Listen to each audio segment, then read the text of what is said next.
Bismillahirrahmanirrahim. Apapun bentuknya, termasuk riba al-'inah. Riba al-'inah ini adalah riba yang ditangguhkan pembayarannya, bukan riba al-fadl. Riba al-fadl jelas. Riba al-'inah ini adalah riba yang kelihatannya tidak terlalu besar manfaatnya. Contoh riba al-'inah ini adalah orang menukar uang. Bejab nau pitim 52 lela ake piti 100.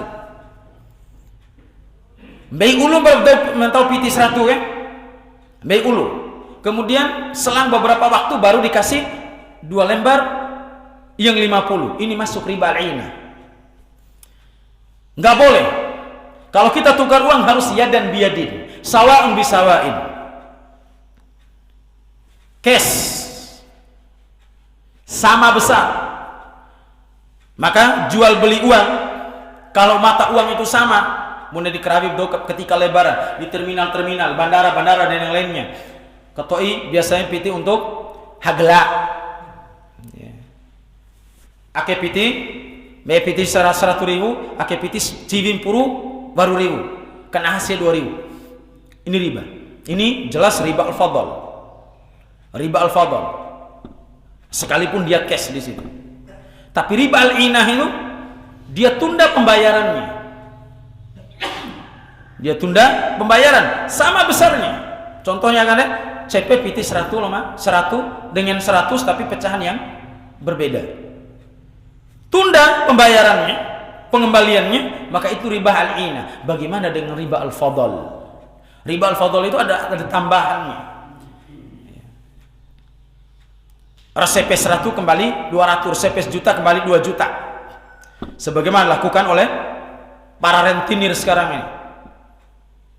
Semoga Allah menghancurkan usaha-usaha mereka. Tidak ada keberkahan pada usaha mereka. Allah akan hancurkan, Allah akan binasakan. Karena Allah mengumumkan peperangan terhadap pelaku riba. Tidak ada dosa yang Allah umumkan peperangan kecuali riba. Rentenir, apapun bentuknya, besar kecil sama, mau 100 rupiah, 200 rupiah, 100.000, 200.000, 1 juta, 2 juta sama, tidak ada bedanya. Antara riba 10 juta dengan 1 rupiah sama, besar dosanya sama. Anojan ore bianau 1%, 2%, 5%. Ini riba. Termasuk yang kita sering sampaikan, gade dana.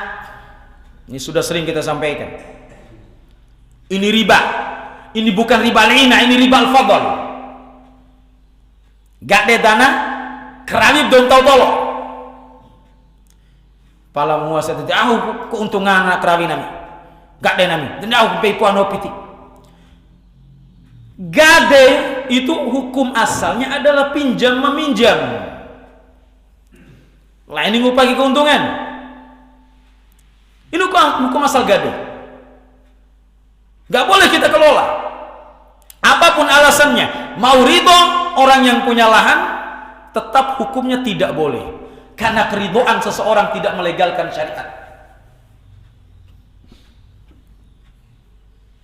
Palang nguas aku keuntungan di nami, tika aku bempo api tidung. Asalnya gade itu kita membantu orang lain dengan adanya jaminan. Dengan adanya jaminan. Kapan? Ketika tidak ada saksi, tidak ada yang mencatat. Karena di ayat setelah ayatud dain, ayat utang piutang, ayat yang terpanjang dalam Al-Quran, dalam surah Al-Baqarah, yang di sana disyaratkan orang yang melakukan transaksi utang piutang ada saksinya, ada yang menulisnya. Kalau tidak ada, wa in kuntum fi safarin falam tajidu katiban. Apabila kalian berada dalam kondisi safar, perjalanan, dan kalian tidak mendapati orang yang menulis transaksi utang piutang kalian, farihanum maqbudah, maka hendaknya ada barang jaminan yang dipegang oleh yang memberi pinjaman. Ini hukum asal gade itu. Nah, orang gade tanah di zaman ini gampang sebenarnya.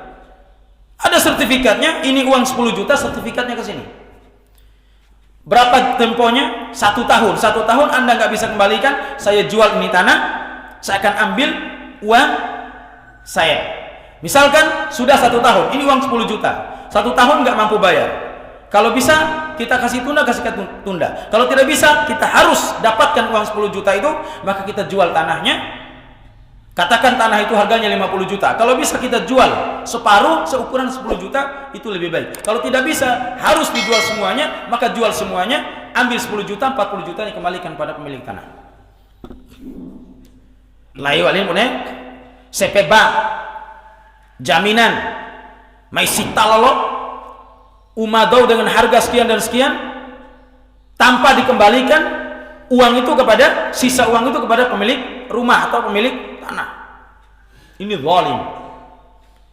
Maka hukum gak deh.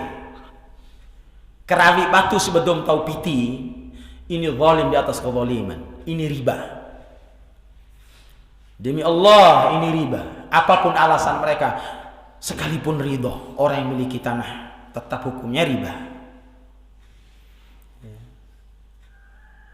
Dan kita akan bertanggungjawabkan di hadapan Allah Subhanahu wa taala. Kita sudah sampaikan, kita sudah menjelaskan bahwasanya perkara ini merupakan kemungkaran. Perkara yang merupakan kemungkaran. Maka hilahnya, solusinya, kalau harus Anda mengelola tanah itu, usahakan ada sewanya. Misalkan saya gade ini tanah 50 juta 1 hektar. Oleh pemilik tanah dikasih kelola oleh yang memiliki uang. Baik, pemilik uangnya saya akan kelola, saya akan sewa per tahun misalnya. 50 juta sewa per tahunnya, katakan 5 juta. Sewa per tahun, itu boleh, tidak menjadi masalah. Tapi kalau gak deh, pala kan kerawi, warajas hasil pen membeji ngomis karukan, tetap nggak boleh. Karena harus akadnya jelas. Akad sewa menyewa harus jelas berapa besarnya. Karena akad sewa menyewa itu tidak ditentukan besarannya berapa, tergantung kesepakatan. Itu baru benar yang berdasarkan kesepakatan. Aina kan harus sepakat lutum tahu dana harus rabi nahu. Kesepakatan ini batil. Tapi kalau kesepakatan lodom tahu dana sewa menyewa, akadnya adalah ijarah, maka itu boleh. Nah, sewa 1.500.000 benda-benda. Ini solusi. Kalau harus. Tapi yang lebih baik, kita gade tanah, kita ambil sertifikatnya, suruh kelola orang yang punya tanah, supaya dia bisa ganti uang kita. Dia harus serkerawi limdai dana, dia harus dicepek kan piti, harus dicolak kan piti. Gade kan, betul bara. Palam be berserahkan dari waktu aku main puak piti. Nah, ni be piti si akan cari kerawidana. Aku hasil. Hasilnya itu apa? Kita membantu meringankan beban saudara kita, itu hasilnya. Lah ni kerak akhirnya